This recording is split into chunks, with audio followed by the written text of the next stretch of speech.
Wow, I look still half asleep. Not great. I really should splash some water in my face. Good morning, everyone. And yes, it is morning here. It is currently 25 to 11. And if I look tired, it's because I've only been up for about an hour. I overslept today. I did not have a great sleep the previous night, so I decided to stay in bed, and my girlfriend was just like, oh my God, have you seen the time? We need to get up. And I'm like, oh, fuck. Anyway, I'm here. I want to start today's video off by apologising for the fact that in my last video, which you won't see, in fact, it's not my last video, it's the video that you will see later on in the week on Thursday when it's uploaded, but I filmed it before this one, is I'm looking to my left a lot. So forewarning, if it pisses you off and annoys you, snap. It did so me as well, but I wasn't gonna redo the entire video because I'm just not gonna do that. I'm not into massive productions. I'm not really into loads of editing and making this look like a movie trailer. I'm just not. I'm gonna film these in as few takes as possible, ideally one take, and then do minor editing throughout. But yeah, it was a bit awkward and it looks a bit crap, so massive apologies when you do watch that video, or at least the start of it. I don't think it's throughout. I think there were just little pockets, so my bad. But yeah, so let's get into it. What is today's video about? Well, oh, and also this is the very first video that isn't related to eating disorders or mental health, so whoop. That is a schedule that I'm going to keep to, FYI, which is on Tuesdays I'm going to upload something that's training based or nutrition based, and Thursdays will probably be something around eating disorders, mental health, mindset. It may or may not stay like that, but Tuesdays and Thursdays is when I'm going to upload. Anywhere between 10 AM and midday UK time. But it might change moving forward depending on, you know, the response that I get with those videos, etc. So Tuesdays and Thursdays at the moment. Tuesdays will be everything training, nutrition, fitness related. Thursdays more mindset, mental health, eating disorders, for those who that is more relevant and you are more interested in. So today's video is all about training plans and how to create your own training plan. I think it's really important, actually. Some people have very basic and foundational knowledge about how to pull a training plan together, and therefore a workout, designing a workout.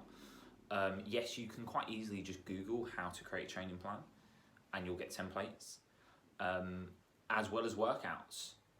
But I think it's really useful because actually some people want that control. Some people want to get creative, they're inspired, and they want to, like I say, start taking a bit more control over their health and fitness. They might not be able to afford a online coach. They might not be able to afford a gym floor PT, which, by the way, online coaching, far more affordable. FYI, just a little plug. And they want to see how far they can get by themselves. So I'm going to give you some really top line tips. Let me just have a bit of my coffee. So I'm going to give you some really top line tips of what you should do and all of the things, kind of a checklist of the things that you need to tick off. Very top line. It's not specific because I don't know you, and only you can add the detail into it, as in the specific exercises that you want to do, etc., etc. But within that latter bit, I'm going to tick off and explain the kind of mistakes, the common mistakes that I've made quite a lot, and that I see clients making. So get a pen and paper, because you will want to write this down, and we will get started now. So what should you not do when it comes to creating your own training plan? And it really is simple. It is just one thing. In fact, there are probably loads more, but in my eyes, it is just one thing, and that is, do not cut and paste someone else's training plan / workout and run with it without making any adaptations. And this is why, because you are unique biomechanically, physically, mentally. Everything about you is different to the person who created that training plan or the person who is using that training plan. Your movement patterns are different, your strength and fitness levels and experience and confidence are completely different, your body type, your goals, everything about you is unique. Your training plan should be bespoke. It should be tailored to your wants, your needs, and your preferences. That is not to say that there are not templates out there that could work for you straight off the bat, because you might just strike lucky. And that isn't to say that you have to overhaul a training plan template or overhaul someone else's training plan. It is to say that you should just make tweaks. You need to have the mindfulness to look through it and go, right, where am I in my fitness journey and my experience? Do I even know what that exercise is? If not, Google it. That is the door. Right, apologies for that. That was the door. That was my girlfriend's Christmas present and birthday present arriving. So where was I? Yes, you can absolutely make tiny tweaks to your plan, but you need to have the awareness and the mindfulness to look through, see what's appropriate for you, and take anything out that seems too difficult or too daunting or that you don't understand and that you don't know how to complete safely. So you're unique is number one. Then getting down into more detail is your goals could be completely different. That training plan or that person that you're copying might be looking at building up their back or their shoulders. So their workout plan might be more of a traditional bodybuilding split of chest and back, shoulders and arms, legs, and maybe another upper body session, or it could be push-pull legs, upper, lower, upper, lower. It could be a whole host of things, or it could just be chest, back, shoulders, arms, legs. And that might not be appropriate for you, particularly if you're just starting out on your journey. You might need something more akin to a full body plan to teach you the foundational movements of, the big compound lifts, squats, deadlifts, overhead press, bench press, so on and so forth. And actually you need to work on your entire body and getting a foundation of strength, fitness, confidence, and movement patterns, as opposed to really focusing on, right, I'm going to build my delts. I'm going to focus on getting a massive V-shaped taper in my back. Their goal might be muscle growth. Your goal could be fat loss. Their program might be focused solely on hypertrophy. So even in the compound lifts, they are looking at sets of 10, 12 to 15. Whereas for some exercises, you want to be focusing on sets of 3 to 5, 6 to 8. Thirdly is, as I mentioned in point one, your fitness levels and your experience could be completely different. The complexity of the program might be too advanced for you. So what should you do? What are the things that you do need to focus on when it comes to your training plan? Well, there are about 5-6 things around your goal, your schedule, the training split, the workout design, and the exercise selection. Those are the 5 things that I've broken it down to. There are many more things that you need to consider when you get into the detail of it, but I've tried to keep this as top line as I possibly can so that it's really easy to follow and tick off. If you tick all of these things off, you will have a starter for 10, the bare bones of a really good, solid training plan. So, number one is, what is your goal? Before you do anything, you need to understand what your goal is. What are you trying to achieve? Is it fat loss? Is it muscle growth? Is it body recomposition? Is it strength focused? Are you wanting to get super strong? Are you wanting to build a particular area of your body? Are you wanting to put muscle on your glutes? Are you wanting to build up your back so you get more of a V-taper? Are you wanting to build your shoulders out so you look broader? Are you wanting to focus on your arms? You can get where I'm going with this. Focus on what you want to do and then get really specific. Muscle growth, right, I want to build up my legs. Get really specific about what your goal is, because that is going to determine and have a knock-on impact on everything else that you do from this point forwards. Then it's all about your schedule. So this is something really important, and this is where mistakes are made. Manage your own expectations. Do not, for the love of God, tell yourself that you're going to work out 5 times a week when actually your schedule only allows you to work out 3 times a week. That is the first thing that is going to set you up for failure further down the line. And here's why. Probably the most important reason, and probably the only one that you need to worry about, is motivation. Imagine telling yourself and having a training plan that says, I'm training five times a week for the next 12 weeks. All right, you might do it for 1 week, but it's a real struggle. It is a genuine struggle for you to even get to the gym, let alone complete the workouts. Week 2, you might do 4. Week 3, you do 3, and then 3, and then 3. Might not seem like a problem, but for you, the mindset is, I've told myself that I'm working out 5 times a week and I'm just not doing that. I'm failing, I'm not doing enough, I'm not working hard enough. Why isn't this working? Progress is slower than it should be. I'm not dropping fat and weight as quickly as I want to be. I'm not building muscle, my body hasn't changed. All of those negative thoughts start spiraling around in your head. And it's all because you haven't managed your own expectations. You're far better off, particularly if you're a beginner, to do 3 sessions a week. If your schedule allows it, start off with 3 sessions per week.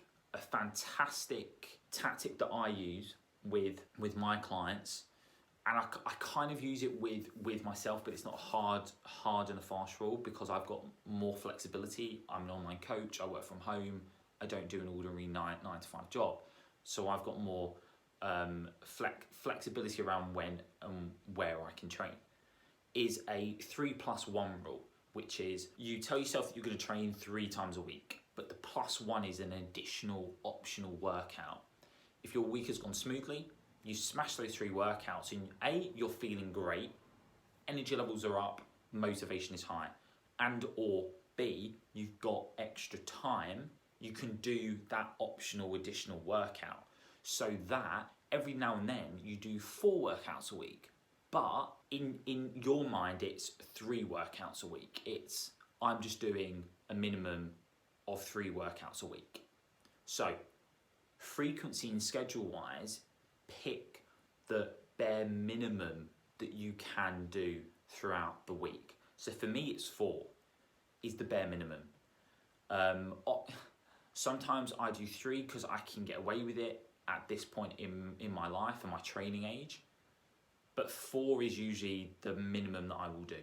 And it's 4+1 for me. So it's 4, and if I can and I want to do a 5th, which I often do, I do that. So for you, it might be 3. Make sure that you pick an amount of sessions per week that you can manage and you can stick to, because if you can't stick to it, your motivation will dip, and eventually your adherence and your compliance to that training plan will start tailing off and start dropping off, and you won't see the results, and you'll end back exactly where you were at the start of the plan. So please manage your own expectations. Leading on from that is your split, i.e. your training split. How are you going to structure those training plans? What is the focus? So by training split, I mentioned this earlier, things like upper and lower, push, pull, legs. You could do chest and back, shoulders and arms, and legs. You could do a even more specific split of chest, back, shoulders, arms, legs, and even abs and core. There are so many ways that you can split your training up, but your split is largely going to be determined by your schedule. What do I mean by that? If you're training 3 times a week, right? Just for argument's sake, you're training 3 times a week and you're a beginner. My advice would be to do a full body workout, to do a full body split. 3 full body sessions every single week. If you're going with the 3+1 rule, +1 could be an upper body workout. Or if you're really wanting to focus on your lower body and your legs and your glutes, you could do a lower body workout, or you could do a glute focused workout. So that is what I mean by your schedule will inform your frequency of training. So how many times you're training a week will inform your training split. And I think it's really important that one leads to the other. Because if you do it the other way around, telling yourself, I like upper lower, and try and cram in 4 sessions a week when you know you can only do 3, as I mentioned, will lead to problems down the line. But preference does come into it. If you really love the idea of doing push-pull legs and you can train 4 times a week, then do that. Do push-pull legs plus another push session or another upper body session or another leg session. And then next week, if you're really focusing on a specific area of your body or body part, then keep that same structure week after week, or just rotate it. One week your +1 could be another leg session, the next week it could be another upper body session. So preference will come into it. I really like push-pull legs. I really enjoy that because it fits in with my type of training. So I do lots of CrossFit training. I'm a bit fluffier now, given 4 weeks of lockdown, and my activity levels have dropped. But I really like a push-pull leg format. It enables me to focus on key compound lifts and muscle groups and kind of hit my entire body. And I've done that split for years, and it works for me. It works for me, it works for my schedule, because I know even if I only get 3 sessions in a week, I've hit every single muscle group. However many times a week you can train, pick your training split, as well as what you actually enjoy. Next is your workout design. Now, I'm gonna take a push-pull legs, or in fact, this is probably across the board that you can use this rule. I pick 6 to 7 exercises in my workouts. When I used to do a traditional bodybuilding structured workout, I'd have 6 to 7 exercises. So let's take push. So I would train triceps, chest, and shoulders in my push session. I would pick a compound lift for every single muscle group. So a compound lift for chest, shoulders, and triceps. An example would be bench press, a version of a bench press, incline dumbbell, barbell. I'd then pick a overhead pressing movement, which for me typically is overhead barbell pressing, strict press. And then I'd pick a compound lift for my triceps, which would be dips or close grip bench press. Then I'd pick an isolation movement for each of those muscle groups. So it could be dumbbell flies for chest. It could be lateral raises for your shoulders. It could be tricep extensions for your triceps. So that's how I structured my workouts, and it kind of still is. I pick a compound movement because they give you more bang for your buck, and I'll come on to those. And then I go into an isolation movement, and I usually pick 2 exercises per muscle group. So 2 exercises per muscle group, 1 compound lift, and then one isolation movement per muscle group. But it's down to you. If you want to choose 8, 9 exercises, go for it. But that's how I do it. If you're doing something like legs, it would be compound movements. So I usually picked 2 to 3 big compound movements. So it'll be a squat, leg press, and then a lunging movement, so a walking lunge, something that recruited multiple muscle groups. And then I'd go into something like leg extension, leg curl, and something like calf raises. So your workout structure, if you're doing a typical bodybuilding kind of workout, I would pick 2 exercises per muscle group. Within those 2 exercises, 1 compound and 1 isolation. And you've got yourself a really well-structured workout then. When it comes to the exercises, I've kind of already touched on those in a bit of detail. Compound movements are going to be your friends. Make sure you're getting the most bang for your buck when you walk into the gym. ensure that you are picking big multi-joint movements like squats, deadlifts, overhead pressing, bench press, dips, lunges, things that recruit multiple muscles and multiple joints.